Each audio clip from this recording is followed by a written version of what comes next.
everybody, I'm Gosia from Cosmic Agency. I'm doing this amazing video now because I know it's going to be incredible with Dale Harder again. I already did one interview with Dale. Dale, hello. How are you? Hi, how are you? It's so good to be with you again. Thank you so much. And actually, the reason why I'm doing this again, this interview with Dale again, is very special. It's a special reason. It's not just to talk and just to talk about, our views and spiritual ideas. That too, but there is a bigger and more profound and more special reason why we will be talking about this. And actually, I want you, Dale, to take it and actually explain yourself. What has happened recently? Why are we here together? Okay, and then I'm gonna go with my questions. So go ahead, Dale. Okay. You mean besides my life being turned upside down? Yes, and why? Since the last time we have spoken.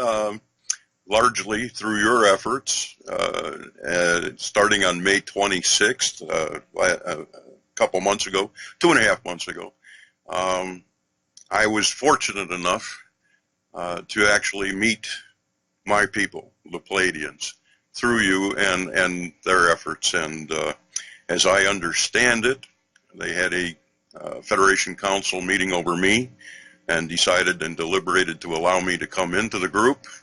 And with that, my Taygetean Pleiadian being was confirmed. And so I got to meet them for the first time, and it was beyond words. Let's pause for a second, yes, because there are here so many things. So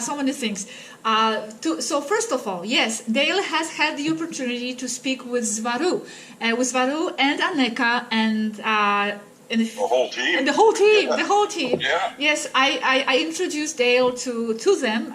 It was a special moment, and as you will see from the first video we made, Dale has always perceived himself, has always known himself to come from Taygeta. And as he just now said, but in a nonchalant way, but it's important, it was confirmed by Swaruu and by the Taygetean team that he indeed has Taygetean roots. Maybe you can talk about that a little bit more. How did that happen? The first meeting was beyond comprehension, and it makes me very emotional. There are many times when I shed tears over this, and of course the first meeting with about 6 or 7 of the people. And I tell everyone, I says, it's like a room full of doctors, and it's hello, doctor, doctor, hello, doctor, doctor. And 20 minutes later, we're still saying hello. Introduction. So it's very formal interactions, but then, as things lighten up, and then everybody gets to know one another, and we relax along the way. So the last 2.5 months have absolutely changed my life. And interacting with them on a daily basis and getting to know everybody on the team and everything, I can't tell you how much excitement it has been. I would like to state for the record, okay, that those people, that those of you that are listening, these are real people. They are on a spaceship and they are here. They are not Gosia. They are not Robert, okay? And each and every one of them has their own wonderful and unique personalities, I have come to love them all very, very much, as well as Gosia and Robert and the team. And this has been an opportunity of a lifetime. It is what I've wanted and desired my whole life and what I knew.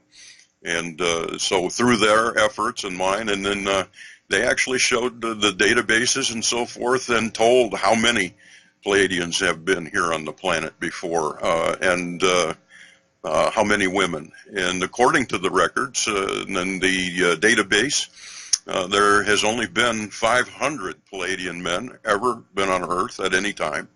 And there's only been up to 2,000 of the female. Yes. Just a quick clarification. When you talk about Pleiadians, you are referring to Taygetean Pleiadians, because within Pleiades there are so many races. And we are just talking about Taygeta and Taygetan Pleiadian men and women incarnating, whether through the immersion program or as starseeds just being born here recently. Precisely. And I'd like to iterate also that we are from the planet Era. Taygeta is the name of our star or sun. Okay, so there is that distinction, and there are several different Pleiadian races, species, but we're all interconnected. Yeah.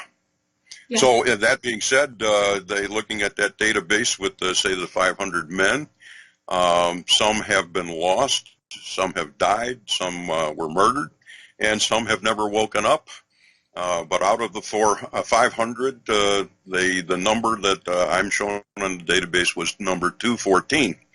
And for me, that was particularly exciting because, as all of you out there know, that most of us associate our life or our daily things with a number or numbers that are our lucky numbers or that type of a thing. My number has always been 14, and the other number has always been 7. So if you take the 214, there's my 14. If you add the numbers up, there's my 7. So that was particularly cool. Exciting. Yeah, very much so. And then, of course, there was much, much more to be learned from the database and things at that time. So it is just, it's beyond words. It really is. So we will go into that about what you learned and what you have been talking about with Swaruu, because I know that communication continues for you. But first, let me just, how did you feel when you felt your identity, your Taygetan identity confirmed? Because it was something you felt all your life, but it was confirmed, and especially the number was given to you, the number of a Taygetan man coming in, to Earth. How did that feel, the confirmation? Oh, God. There aren't any words. There are no words for that whatsoever. I mean, it's the most fantastic thing to know for certain. It's one thing to know within yourself something that has happened or exists all your life, but to actually have someone confirm it for you or others confirm it for you it's beyond words. It brings me to tears every time. So I can't express how it feels, but it's a lifelong dream come true, and so I understand why I'm here more and the service and so forth. It's great. And I can't thank you enough for facilitating some of that as well and making that happen. But just the thoughts of having the council convene over me is enough to blow me in the next year. So, yeah, and I realize that there are those out there that are also starseeds and feel that they too are part of this, and that may even be a better fit than myself. But to be confirmed as one of the Vanguard members, one of the early teams, that has been a life-altering change. And I thank the team, I thank Swaruu, I thank Annika and Brother Kellel. Believe me, it's beyond all words.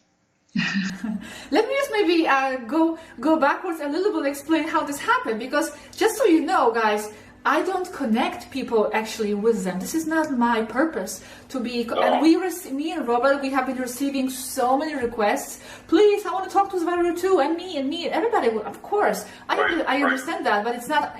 We're not in the position, and of course, and also they actually, to be honest, don't have time to be interacting with the humans anymore. They actually have completed their massive contact phase, which will be explained in the next video. And why did I connect Dale? I do believe there is some kind of a otherworldly connection here, because I don't even read emails, and I read your emails just before the interview when you were asking about the interaction with me. I did the interview. I felt something is different here. And then after the interview, what happened was that they watched it. They watched the interview, and I talked to them about Dale and about him suspecting, knowing that he is Taygetan. And as you may not know, one of their mission of those races, in this case Taygetan Pleiadian race, is to take care of their starseeds, is to bring them back home. So of course they were very interested in his story, and they were interested to confirm if probably he is or he isn't. And they, with their technology and their ways and interacting with Dale, they have confirmed that. And yes, you are right. They were debating whether to whether to communicate with you or not, because, as I said, they don't really have much time anymore. They are very busy, and they organized the whole council. The councils are organized when they have something to discuss, and they meet in a group and they debate the issue at hand. So the issue of Dale was debated, and they have come to the conclusion, and we have participated with Robert in that council, that it's okay to bring him in and to communicate, and that's how it started. Well, that and the fact that I guess I had gotten a little disheartened with a little bit of information, and the fact that I felt that they were going to pick up and leave, and so I actually climbed inside myself for a while. For a few weeks, I didn't want to talk to anyone, didn't want to go out. I was kind of depressed, the whole thing. And I couldn't really figure out exactly who I was, and I'd still been seeing the ships coming to the house and things like that. But so just before any of this was done, you had contacted me and said that you had some exciting news and that the council had been convened over me and they had decided that they wanted to talk to me. But before that actually happened, I went on your website at your urgence to the Lameda site. It's the what is it called? The call from the planet Earth, where people are expressing their help, their calls for assistance, for the ET assistance. Right. I went on that site. And at your urgence, I made a 5-minute video, and I was very firm. I was very frank. And I told my family in no uncertain terms what I thought of their interactions and also what I thought of the damn Prime Directive. And I say that because sometimes the Prime Directive is so unbelievably frustrating for them and for us. And so I made this video, and it was just about 2 days after I made that video and it was launched that I got the news from you that they had seen it, that they were very moved, and they decided, yeah, that's one of our own, we better bring him into this thing. And so that's when I got to meet them on the 26th, and like I said, that was life-altering. So sometimes dreams do come true. And, they do. Yeah, and you better be careful with what you fantasize about and what your dreams really are, because they might come true, and then you have to confront with that reality. Now, let me just ask you. So let's go into actually what it is that you are talking about with Swaruu and what you are learning. I would like to ask you, what is it that you learned so far from Swaruu that has impacted you the most? Oh, you would bring that up. Okay.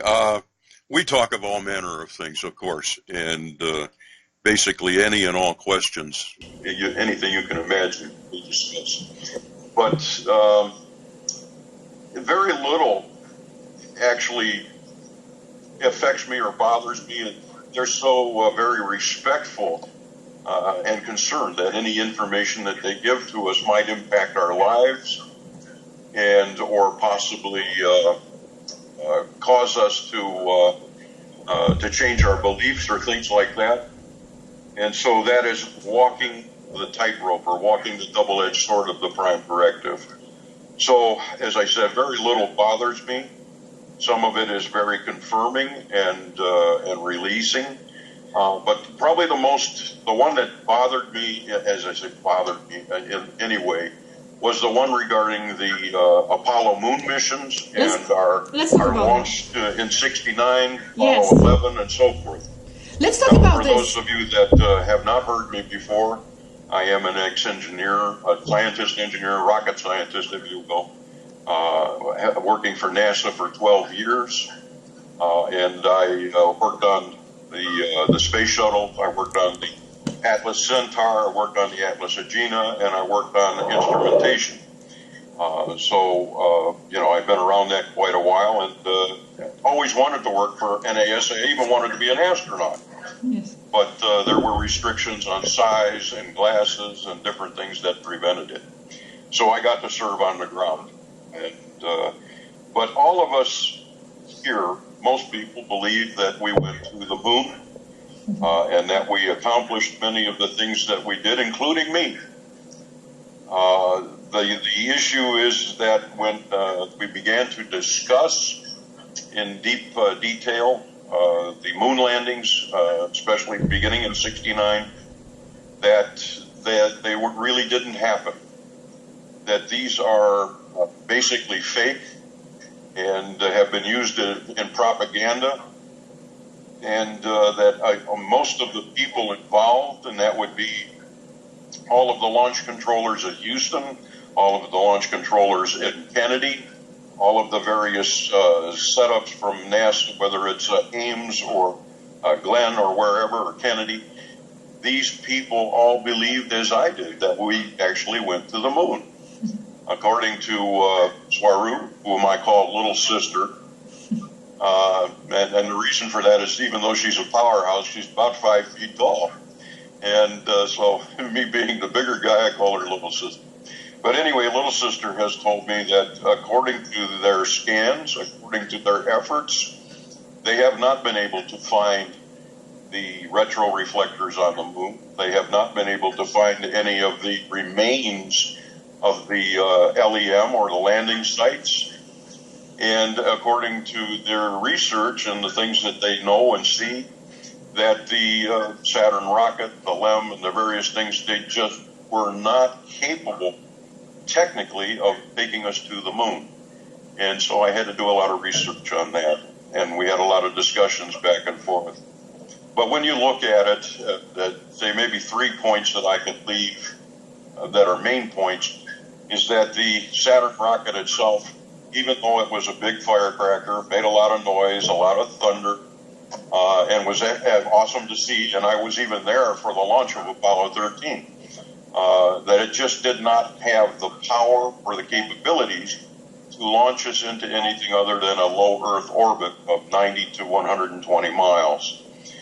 The LEM itself was very unstable and was extremely difficult to fly. Armstrong actually crashed the thing, almost died twice in flying it on Earth or a simulator, and that the instability of the craft would have required between 100 and 1,000 adjustments per second. And with the computer of the time, that just wasn't something that was possible. That computer was little more than an adding machine. And in fact, it only had a 1 megahertz processor. It had a 16-bit capability, 4 kbytes of RAM, and only 32 kbytes of ROM. So it just couldn't have produced the kind of calculations and control necessary to fly the LEM or to land it. One of the other problems, and there were 4 computers on board the craft, but there were not enough capabilities. Our cell phone far exceeds what that computer could have done. The other thing that they had to deal with was, of course, the Van Allen belts and the radiation from those. And according to Little Sister, the radiation there is approximately the density that would be found in a 1,000-watt microwave oven. And they would have to travel through that belt not only for hours, but even up to days. And their explanation from NASA that they went up and around that is just not plausible. They basically would have been fried in about 10 minutes, with both the astronauts and the electronics. So a lot of these things just don't add up. And yes, it affected me. It wasn't negatively, but it affected me from the standpoint that I had really truly hoped that humanity was a little more advanced than we had appeared to be. And that's the reason I felt sad about it. But other than that, as a scientist and engineer and otherwise, I could see where all of those things would be an issue. And so we remain open about that somewhat in our talks, but I have considerable doubt now that we ever went at all. Now, that's not to say that we don't have the technology today, nor is it to say that the secret space program that have existed for well over 75 years, they had capability as well. But their purpose was keep the right hand looking while the left hand was doing something else. So that was the one that got me the most. And we have talked about some beauties, let me tell you. Yes, I remember you were sharing your concerns about that. It affected you personally, yes, because you were attached to the story, and not just to the story just because of the story, but because you wanted to have this faith in humanity. You want to believe in the humanity's capacity to achieve something. Like going to the moon at least, and you were very disappointed because of that. With the human level of understanding things, But I remember you had a presentation, because you actually organized up to now 2 presentations about this communication, from what I understand, with Swaruu, and you presented some of this moon info to your friends, to the scientists, and you have met with some opposition. What was like the biggest argument against the information that we did not go to the Swaruu? To the moon from Swaruu? What did they oppose? What was the most difficult argument from them? I wouldn't say that there were any that were the most difficult. They were all kind of equally difficult. And again, it was those 3 major points that I brought out. Now, and because we use in government, because we use in religion, politics, et cetera, we use compartmentalization. And by using compartmentalization, they find it very easy to maintain secrets, between groups. So, as I said, even the controllers, even the launch people, everyone, we all thought that it was real. I was there. I saw it. But it was very well thought out. All of the little points were very well addressed. And so the little points tend to overshadow the bigger points that we didn't take, we took them for granted. And so when you put these bigger points out there under the microscope and start picking them apart, they become a little more evident. And there's a lot of room for discussion. And so can I say 100% no, that they didn't happen? But I tend to believe what my little sister and the rest of the team has told me. They're in a ship. They're in orbit. They've been there. They can tell us what we're seeing and what we are not. And now I'm going to shock you even a little bit more, because I want people to understand that the moon is not the moon. The moon is a space station. It is a biosphere that was a space station and so forth, and was capable of flight. It was built by a consortium with the Andromedans, and I believe she said the Umite, don't hold me to that one. But it was built between them, and it was badly damaged in the war at Tiamat. Yes. And so the moon had been moved into the Earth orbit, and it's basically a duck blind. And so things go on there. And what we see as the surface of the moon is actually a holographic projection. So there are projectors that are above the surface that project a surface of the moon back to us. And this is a 3D projection. And D is not dimension, it is density, referring to frequency. Everything, by the way, ladies and gentlemen, is frequency. It is not dimensions and so forth. It's not as you've been taught. It is a density. And the best way to explain densities to you is to say, for example, look at water. As I said, I'd like to explain that when I explain density, the best way to get you to understand that is using water, for example. Water here in the third density, we can think of it as a frozen solid, as hard as it can be. And then moving to the next phase would be liquid water. And then the next phase from there is steam. Now, all 3 phases of water are still water, but the only difference is that the frequency has increased between each level. All right, so that is what is going on when we say 3D, 4D, 5D, etc. So the Earth is a primordial 5D hologram, and the moon is being used to project the 3D holographic matrix on top of that. So we are a hologram within a hologram here. And that is how you can understand density levels.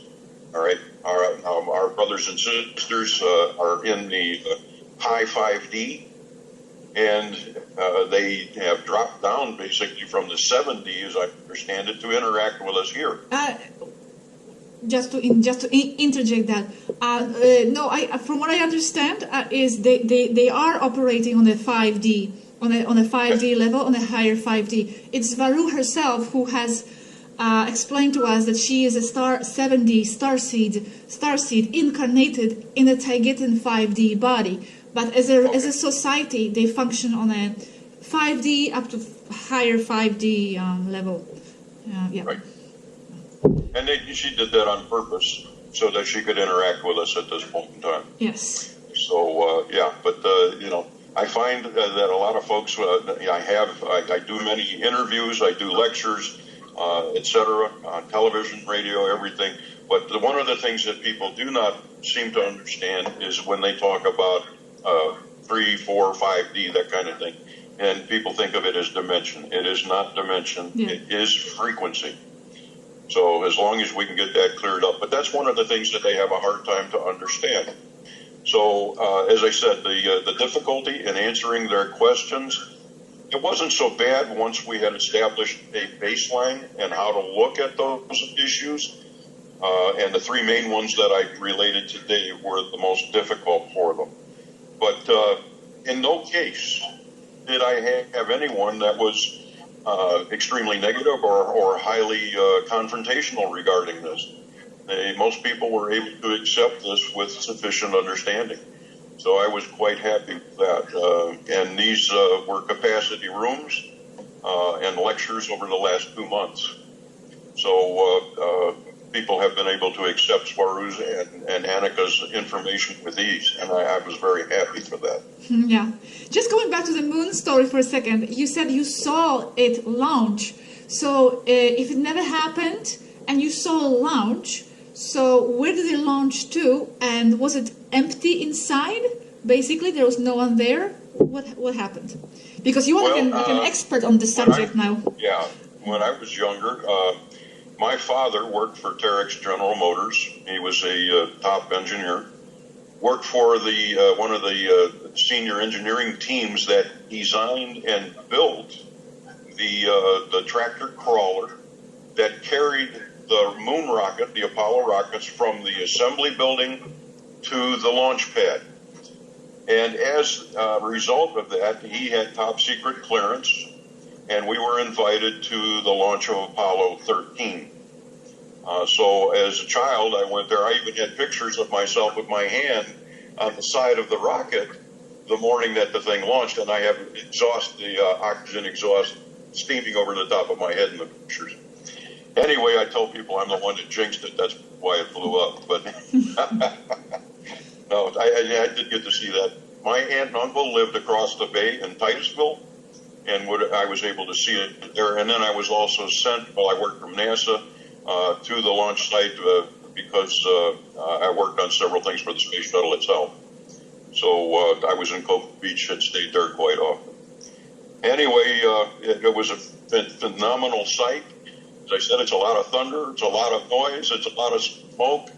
It's very, very impressive. It's a big firecracker. But again, it was all designed to keep us looking one place while they were doing something somewhere else. So, it's a shame, but, I've come to believe that was the case. But so what did Swaruu say about this? There was no astronauts inside, right? There was no one there. No. So where did it go to exactly? It just reached the Van Allen belts and it just exploded there, or did they bring it back through some other location secretly? No. What happened? She told me also that to keep the weight and thrust ratios correct, that the LEM itself was on board, was loaded in, but it had no fuel supplies or anything loaded. So that reduced the weight by several thousand pounds, and the rocket was able to achieve a low Earth orbit. But the point of it was that once it was up there, then the whole thing was jettisoned or sent into the sun or destroyed or something of that nature. But it did not come back. Okay. And it definitely didn't go to the moon. Okay. So there was no one on board to even worry about doing that.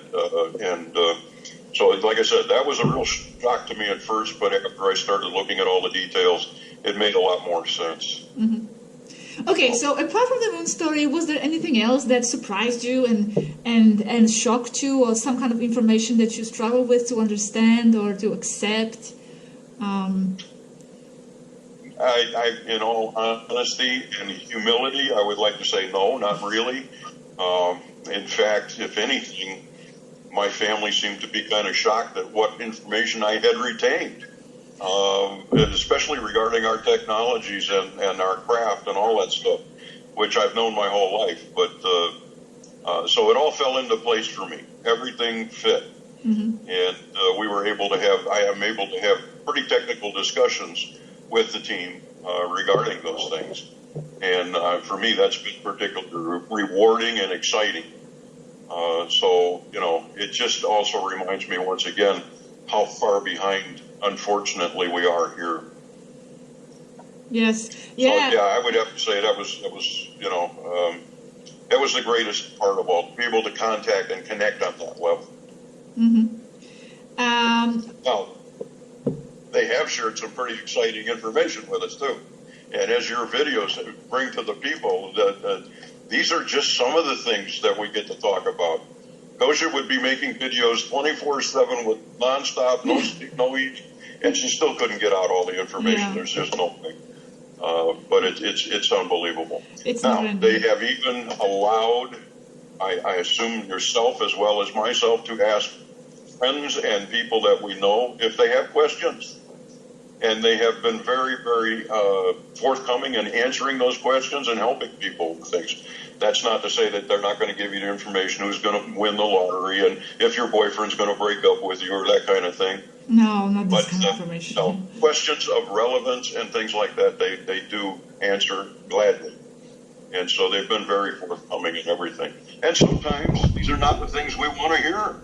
They're gonna hit us right between the eyes. And they have given us many different things like that, especially information on the Titanic one time when we were talking. I was just going to say that. I was just going to say that actually I went into one of the chats with Dale because sometimes I get invited, but sometimes I prefer not to interfere too much because it's a special time individually that Dale has with them, and it's different if it's in a group setting, no? So, but one time I entered and we started to talk about, well, you and her, you were talking about Titanic. And, oh my God, the amount of details that she has about this story and about what really has happened. I have to share this video 1.2. I have it saved, but I haven't even got to that. But I will. But, what a story, about the Titanic. Oh, it is not what people think it is. And the fact that the Titanic and the Lusitania are tied together. And I won't spoil it by telling that part of it, but when you do make a video on that, I think people are going to be amazed. Yeah. And so once again, all I can say is follow the money. It is always, that's the truth in telling, follow the money. I'd like to tell people that they are like us. They're like human beings, and they have the same issues and problems we have, just on a higher level. They need to understand that. I think it's very, very important for people to finally wake up and stop just looking at the lights in the sky, but get really interested in the crews and what they have to say, because they have been here and they've been trying to say hello for so many years. But what we have come across, the reactions in the Spanish world as well. That it has been welcomed. Of course, there are a lot of supporters, but there are also many so-called UFO investigators and channels who have been investigating UFOs and the whole phenomenon for so many years. But as Swaruu said a few days ago, as soon as they hear that actually there is a crew inside and they have something to say, they panic and they start to attack. and they start to, defame the whole thing, like it's not real. So we are stuck on that level of looking at the UFOs, and as soon as someone comes out and shares, actually, it's for me, it's so frustrating and so logical. If the UFO phenomenon is real and the UFOs are there and they can be seen from so close and it has been filmed and it has been recorded and it's documented, it's obvious that those ships are not flying there by themselves. Some of them are, but that's another story. Yeah? There is a crew inside. There are actually people behind the wheel, so to speak, and they are here to transmit something, not just to be seen. And they would like to get involved with the humans, but we are so stuck on that level. We are so afraid to actually accept that they have been wanting to speak to us. There are people there in those ships. And like you said, many of them are just people, even though they are advanced and they are who they are with such advanced knowledge, but they are people. Like you said, with emotions, with their issues, sad, happy. Every day Swaruu sometimes has a different mood. Sometimes she's happier, sometimes she's sadder. It's normal. Exactly. and they are so very overworked.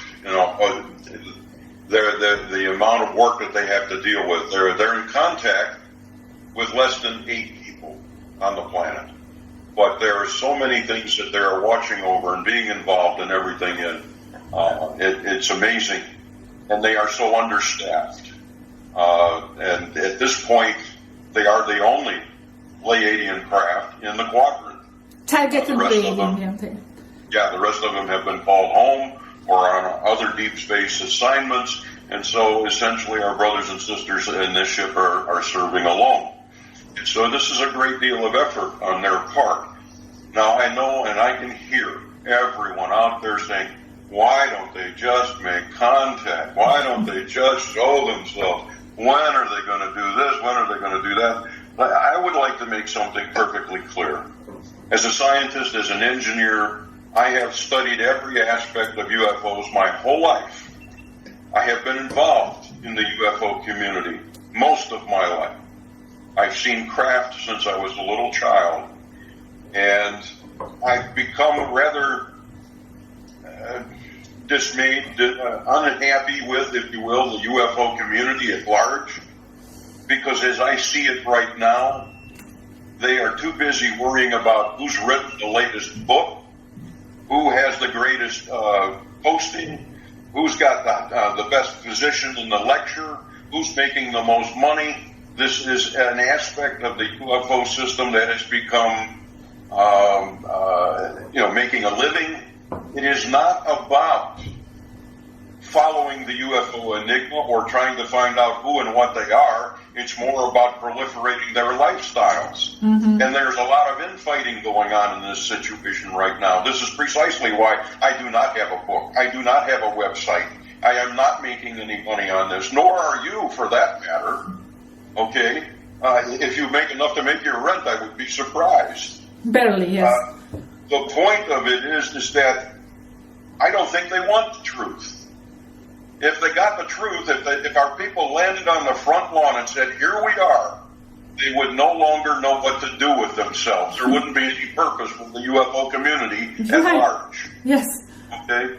So the prime directive itself is designed to protect them and us. And it's set up so that we have a modicum of disbelief maintained. Yes. They do not impose their will on us in any way. Ever. And, because of that, people are disappointed that they won't step in. They can't step in and straighten out our mess. They can help us. They can whisper in our ear. They can guide us if we ask.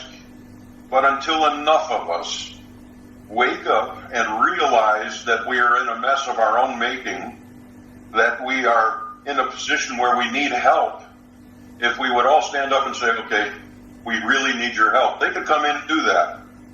But we haven't given them the opportunity yet. And it is absolutely imperative that our viewers, that your friends, my friends, everyone understand this. This is why they're here. But, you know, in a sense, I can see that they have become tired. They have tried and tried and tried. It's like SETI, for example. The reason SETI can't find our brothers and sisters is because they're right under their nose. All right? They do not use radio waves. They do not use frequencies of water and all these silly things that they're looking for. They use muon beams and different technologies and pulse beams, and they're at an orbit 300 miles above the Earth, for crying out loud. Okay? It's time that we started looking at the stuff under our noses. Mm-hmm. This is where we are. This is what we need. Now, we've got more than 56 to 60% of the people on this planet that are aware. It's time we all stood up together and asked for help. But it won't happen before that. It can't. Because they will not violate the crime directive, even to the point of death. Our entire crew is sworn to die first. And so this is where it's at, ladies and gentlemen. We have to wake up. We have to look and see. Those of us are looking to see. I just had a friend send me an email this morning after I gave them instruction on either looking for ships or asking for contact, and they got it. This is easy to do. It's simply a matter of asking. I'm sorry, I feel like I'm on a pulpit. I'm not a preacher. Good. But it is the truth. And, you know, I am thrilled to death to be able to come here today and tell you these things and to share it with our viewers and listeners. And I only do it because I do it in the name of service. I don't get anything else out of it other than that. And that's enough for me. If we can help one person, done alone. It is so important what you said. Thank you so much, Dale. And I'll be more than happy to meet with you again. And as you keep learning from them and interacting, you are always welcome to come and share. Thank you. And share. So we'll do this more often. The next video after this, I actually will make the video about.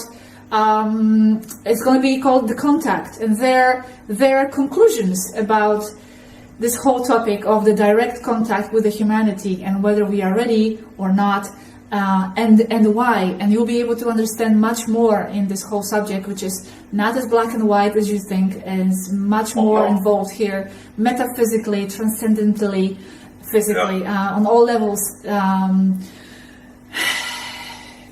Thank you, Dale. I want to say thank you so much. Any final words today? Just like I said, to everybody else, the information that you offer, that they offer, that I offer, we're not here to make Pleiadian converts. We're not here to start a religion. We're not here to change the world by any means. We're simply providing information and planting it as seeds. And I tell people, if it resonates with you, well, that's wonderful. If it does not, set it aside till maybe someday that it does. But never dismiss anything just out of hand. Okay? Things are not always what they appear. And more often than not, they are more than what they appear. So, that is true. Dreams do come true. Yes, and those of you out there that are wishing that it was you instead of me, I can understand that, and I respect that. But both Gosha and I am sure we thank you very much for listening. Yes, thank you very much for listening. Thank you, Dale. And we will be continuing. I'll see you in the next video, and in the next, and the next, and the next. Oh, one last thing. Yeah. Thank you, Swaruu, Annika, Thor, and the entire team. Of course. I love you all. Yes, we love you all. Thank you so much for keeping up, for putting up with us, for your patience. Yes. A lot of endurance and patience and enthusiasm, and for your support and friendship, and for believing in this, in believing in humanity still. Despite all the obstacles and all the matrix and all the hardships. Thank you so much, everybody. Good night, because this is a nighttime here, and I'll see you in the next video. Bye bye. Bye, everybody.